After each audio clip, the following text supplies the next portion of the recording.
Bien, vamos a estar viendo en este segmento el Evangelio según Lucas. Y como de costumbre en estos segmentos hemos anunciado que vamos a estar viendo primero el tema principal del libro en cuestión, luego vamos a ver el autor, la fecha, el destinatario, el propósito del libro, el contenido y un resumen, además de las peculiaridades, qué cosas hacen distinto a cada uno de estos libros o de estos evangelios. Y acuérdense que el propósito de todo esto es que al conocer el tema de un libro de la Biblia y el contexto histórico en el cual se escribió, el propósito para el cual fue diseñado, esto te va a ayudar a la hora de hacer una interpretación. Cuando tengas un versículo que quieres saber el significado, tienes que verlo en su contexto inmediato, en el contexto del mismo texto, pero también verlo en el contexto del libro en sí y ese libro en el contexto de todo el Nuevo Testamento, y etc. O sea, por eso es que esta clase es importante para conocer ese contexto. Con esto en mente, veamos entonces cuál es el tema central del Evangelio según Lucas. Bien, el tema central lo hemos resumido de esta manera. Es un tratado histórico. Fíjense la diferencia. Anteriormente habíamos dicho la historia de Jesús, pero esto es un tratado. Él escribió un tratado histórico ordenado de los eventos relacionados con la vida, ministerio de Jesucristo como amante salvador de todo tipo de pecadores, de hombres y mujeres, de jóvenes y adultos, de ricos y pobres, de judíos y de gentiles. ¿Por qué decimos esto? Bueno, primero, es un tratado histórico ordenado porque Lucas se tomó el tiempo, y él lo explica en su introducción, de hacer un orden sistemático de la historia de Jesús, no necesariamente un orden cronológico. Lo que él está diciendo es que él trató de poner un orden en los eventos que él estaba narrando, y ahorita vamos a entrar en ese detalle. De nuevo, como Mateo se dirige a los judíos y Marcos, ya vimos en el segmento anterior, se dirige a los romanos, en el caso de Lucas parecería dirigirse también a los gentiles, pero no tanto a los romanos, como Marcos, que habla mucho de expresiones en latín. En este caso, Lucas se dirige más a los griegos. Y hay un detalle que es obvio. Lucas es el único de todos los autores del Nuevo Testamento que no es judío. Lucas era griego. De manera que la escritura de Lucas, por otro lado, es la mejor en el Nuevo Testamento. Lucas tiene una gramática preciosa. Ha sido uno de los autores más elogiados como historiador a nivel universal. Es decir, que historiadores de hoy día y del pasado han visto en la obra de Lucas, en el libro de Lucas, en el libro de Hechos, como una persona que es un historiador muy refinado, muy sistemático, muy cuidadoso y que ha seguido todo el rigor que sigue un historiador que se dedica a eso. O sea que es una obra muy importante. Él tuvo ese cuidado y esa disciplina. Por otro lado, además de que él quiso ordenar esto históricamente y hacer un buen libro, una buena obra, él en esa obra relata la salvación para todos los necesitados. Es decir, todos nosotros necesitamos la salvación, no importa tu condición. Si tú eres mujer, hombre, si tú eres un niño o eres un adulto, si eres rico o pobre, si eres judío o gentil, Cristo vino a salvar todo tipo de necesitados. ¿Y por qué decimos eso? Porque Lucas lo hace hablando de una manera inclusiva a todo tipo de personas, y se ve en sus relatos cómo él se toma el tiempo de destacar eventos donde Cristo fue y se acercó a una mujer, donde Cristo fue y se acercó a diferentes, por ejemplo, un rico, Zaqueo. El Zaqueo era un publicano, colector de impuestos, que tenía mucho dinero.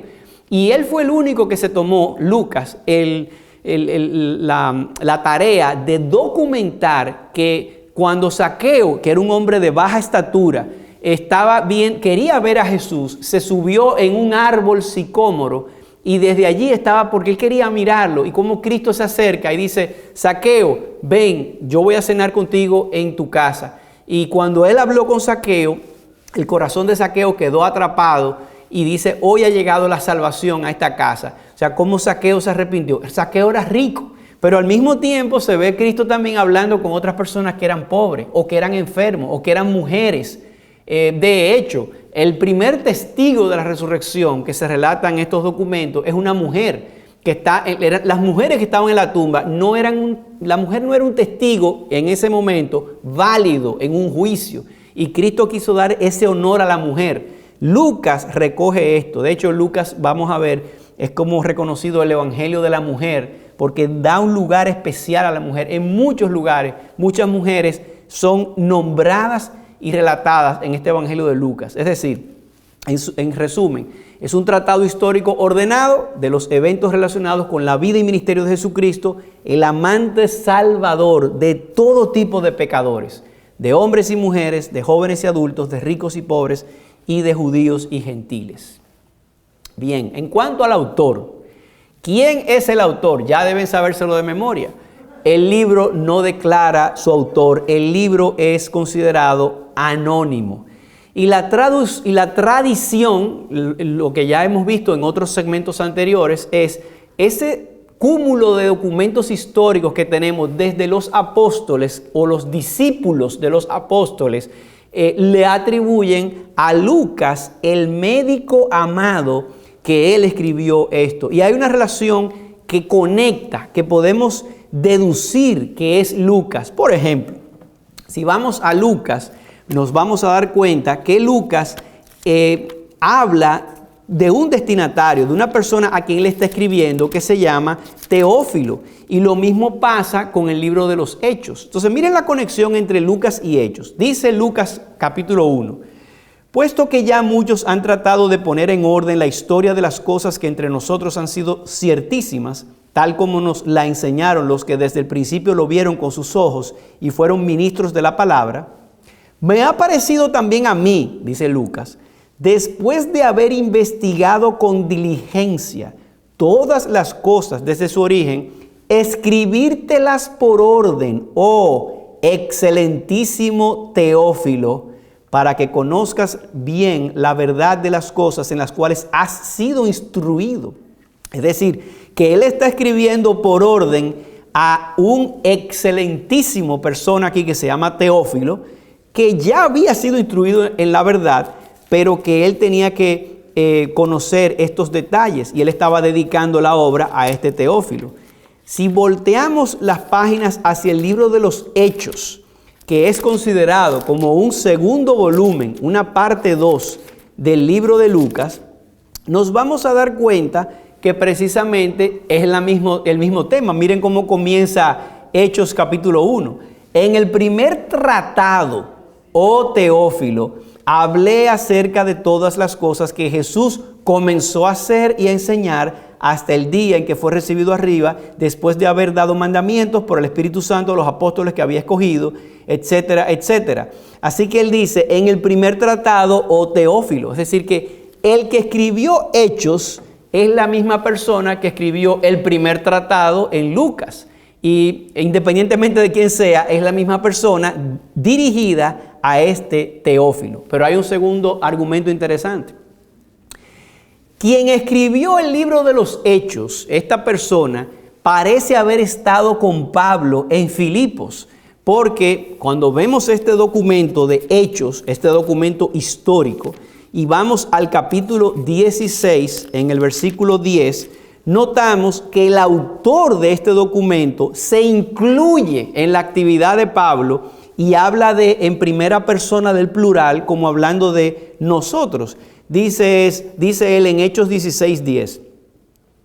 Cuando vio la visión, resulta que Pablo estaba en Troas, lo voy a enseñar el mapa en un momentito, y él ve la visión de un varón macedonio que le dice, ven a nosotros que necesitamos tu ayuda. Y dice él, cuando vio la visión, Pablo, enseguida, dice el autor de este documento, procuramos, o sea que él estaba ahí con él, procuramos partir para Macedonia, dando por cierto que Dios nos llamaba para que les anunciásemos el evangelio.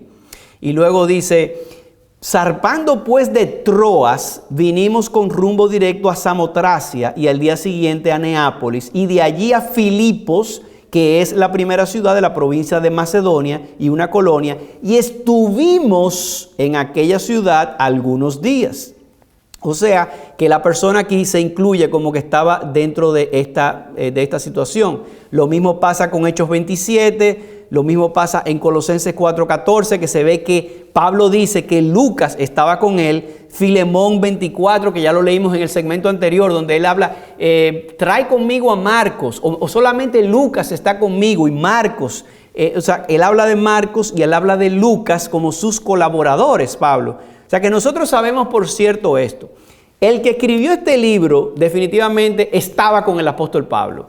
¿Quiénes estaban con el apóstol Pablo? Bueno, dice Pablo que estaba Lucas. En un momento dice, solamente Lucas está conmigo. Entonces, al ver eso, nosotros podemos deducir eso. De hecho, lo que acabo de leer, les voy a poner el mapa, solamente para que vean.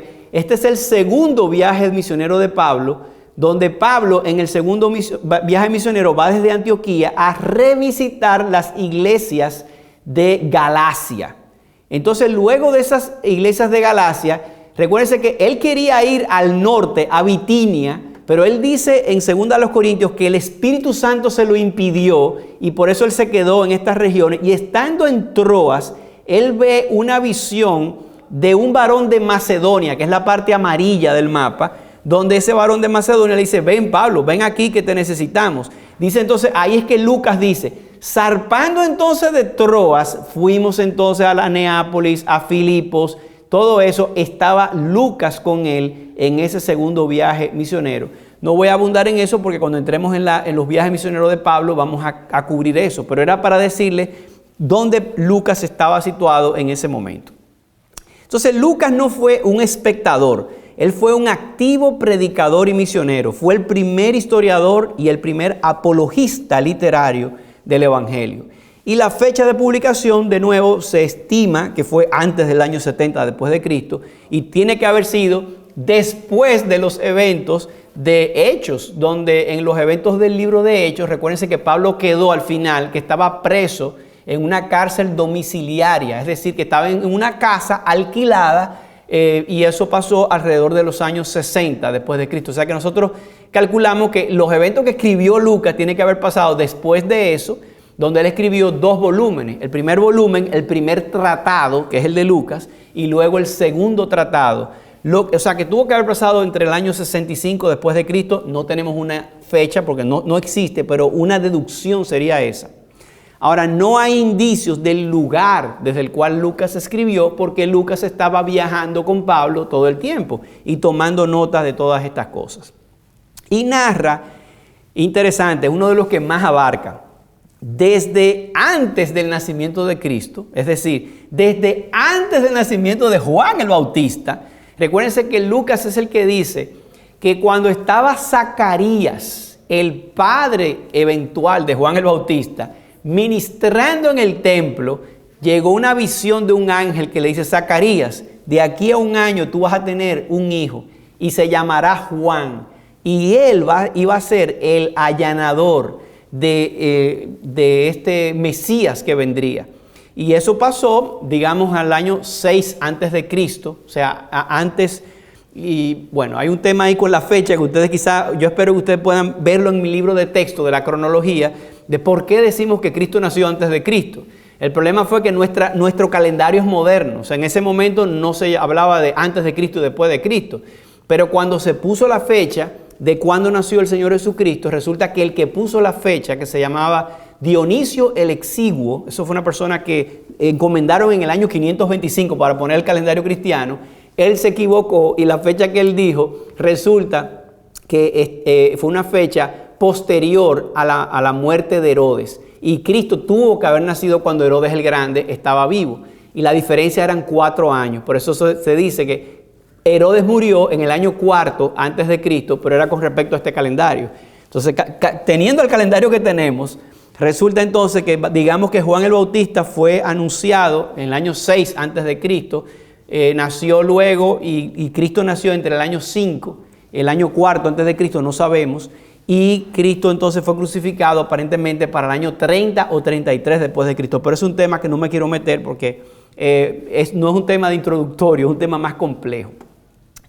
De nuevo tengo el chart de lo que es la carta cronológica del Nuevo Testamento, solamente para que vean Lucas y Hechos, donde está ubicado cuando Pablo fue liberado en Roma, probablemente en ese momento es que él escribe, y el chart donde se ven los emperadores, que también se ve en el mismo tenor del año 65 después de Cristo, cuando estaba probablemente ya después de Nerón o entre Nerón y Vespasiano. Destinatario y propósito de Lucas. ¿A quién le escribió Lucas y con qué propósito? Bueno, indirectamente el enfoque del Evangelio de Lucas está orientado a todos los perdidos, tanto judíos como gentiles. Interesante. ¿A quién le escribió Mateo? A los judíos. ¿A quién le escribió Marcos? A los gentiles. Y Lucas a todo el mundo, tanto judíos como gentiles, pero escrito en una mentalidad cosmopolita. Porque acuérdense que Lucas no era judío, Lucas era griego, él no tenía ese regionalismo, él era más internacional. Indirectamente fue a todo el mundo. Ahora, directamente, el destinatario a quien especifica la obra que fue escrita fue a Teófilo. Eso es lo que dice en Lucas 1.3 y en Hechos 1.1. Fue a Teófilo. ¿Y cuál fue el propósito de escribir a este Teófilo? Bueno, dar a su amigo Teófilo un conocimiento completo de la verdad, decía él. O sea, yo quiero que tú, como hay muchas personas que han tratado de poner en orden estas cosas que han pasado, yo quiero que tú tengas un conocimiento completo de esta verdad. Bien, con esto en mente vamos a ver entonces el contenido de Lucas y yo solamente voy a hablar del bosquejo y luego entonces en la próxima sección vamos a hablar de estos detalles de Lucas y qué habla en detalle. Pero mientras tanto, ¿cómo se dividen estos 24 capítulos? Bueno, hay un prefacio de 4 versículos que ya leímos, que son cuando él dice que como muchas personas trataron de poner en orden la historia, él le ha parecido bien poner esta historia en orden y él da ese prefacio y le dice a Teófilo que él estaba escribiendo esto. Y luego en el versículo 5 del capítulo 1 hasta el final del capítulo 2, él habla del nacimiento y de la niñez de Jesús. Es interesante que él es uno de los pocos que habla de la niñez. Dice que Cristo crecía en sabiduría y en estatura para con Dios y los hombres. Y vemos el evento de cuando él fue al templo, etc. Muchos detalles ahí históricos. En el capítulo 3 y 4, Juan el Bautista. Y en el capítulo 4 al 9, de nuevo, el ministerio en Galilea, que lo vamos a ver en el mapa en el próximo segmento.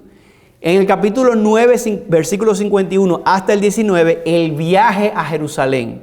Y luego la última semana de la vida del Salvador, que como siempre, él ocupa los últimos capítulos para hablar de la última semana de la vida del Salvador. Y finalmente en el capítulo 24, la resurrección de Cristo. Con esto vamos entonces a hacer una pausa para este segmento. Y en el próximo segmento vamos a ver un poquito de geografía, de los puntos que Lucas habla. Y vamos a hablar entonces del resumen y de las peculiaridades del libro. Hasta entonces.